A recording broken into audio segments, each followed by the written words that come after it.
আসসালামু আলাইকুম বন্ধুরা, কি অবস্থা সবার? তো আজকে সরাসরি চলে আসলাম DT8 আলট্রা প্লাস এই স্মার্ট ওয়াচটির আনবক্সিং এবং ফার্স্ট ইমপ্রেশন নিয়ে। এবং আমি কিন্তু সরাসরি গ্যাজেট স্টুডিও ভিডিওতেই চলে আসছি এবং গ্যাজেট স্টুডিও ভিডিওতেই কিন্তু আসলে এর ফার্স্ট ইমপ্রেশন এবং আনবক্সিং হচ্ছে। তো বক্সটা যদি আপনারা দেখেন, ডিটি লাইনআপের এই বক্সগুলো কিন্তু ওয়ান কাইন্ড অফ এরকমই হয় সবসময়, একটু জাস্ট কালারের পার্থক্য থাকে। তো এই বক্সটা কিন্তু ওরকমই। হ্যাঁ, তো আমরা বক্সটা যদি খুলি সরাসরি দেখতে পাবো, নর্মালি এখানে সাদা কালার একটা প্রলেপ থাকে বা সাদা কালার একটা কাভার থাকে, বাট এখানে কিন্তু ব্ল্যাক কালার আছে যেটার মধ্যে গোল্ডেন কালার লেখা আছে। তো এগুলোকে আমি সাইডে রাখি, সাইডে রেখে উপরে যে এই যে দলিল দস্তাবেজ যেটা আমি সবসময় বলি বা ইউজার ম্যানুয়াল, এটাও আছে, আপনারা চাইলে পড়ে নিতে পারেন।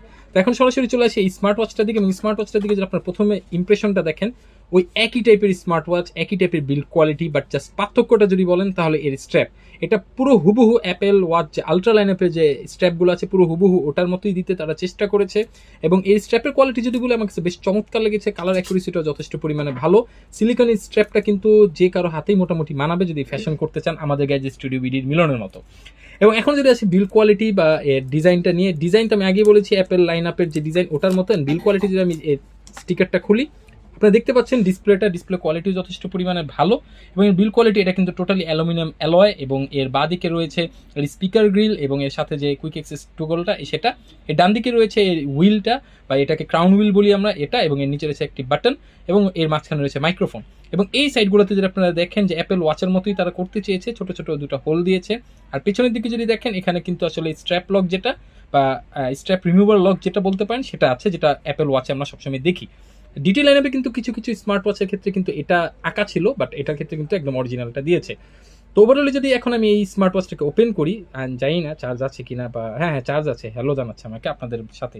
তো এখন যদি বলি ডিসপ্লেও কিন্তু কাইন্ড অফ ওগুলার মতোই DT8 আলট্রা, যেটা পুরো হুবহু আমার কাছে ইউজার ইন্টারফেসটাও কিন্তু ওটার মতোই মনে হচ্ছে। তো খুব একটা পার্থক্য কিন্তু এখানে লক্ষণীয় না। এবং মেনু স্টাইল যদি বলি, একটা দুইটা তিনটা চারটা পাঁচটা ছয়টা সাতটা আটটা নয়টা 10টা, মানে 10-11টা, মানে ডিটেল আলট্রাতে যেমন 11টা ছিল এরকম। তো এই হলো এর আনবক্সিং এবং ফার্স্ট ইমপ্রেশন বলতে পারেন। তো ওভারঅল এটা যদি রিভিউ আপনারা চান অবশ্যই কমেন্ট সেকশনে কমেন্ট করে জানাবেন, কারণ আলট্রা লাইনআপের এখন পর্যন্ত আমরা অনেক স্মার্ট ওয়াচের রিভিউ করেছি, আমার কাছে এটা কাইন্ড অফ ওগুলার মতোই মনে হচ্ছে, খুব একটা পার্থক্য লাগছে না। বাট যদি আপনারা কমেন্ট সেকশনে লেখেন যে হ্যাঁ এটা রিভিউ আপনাদেরকে দরকার, তাহলে আমি এটা রিভিউ নিয়ে আসবো। তো পরবর্তী যে কোনো ভিডিও নিয়ে আসা পর্যন্ত আমি এখন গ্যাজেট স্টুডিওর এই শপের থেকে বিদায় নিয়ে নিচ্ছি। সবাই ভালো থাকবেন, সুস্থ থাকবেন, আল্লাহ হাফেজ।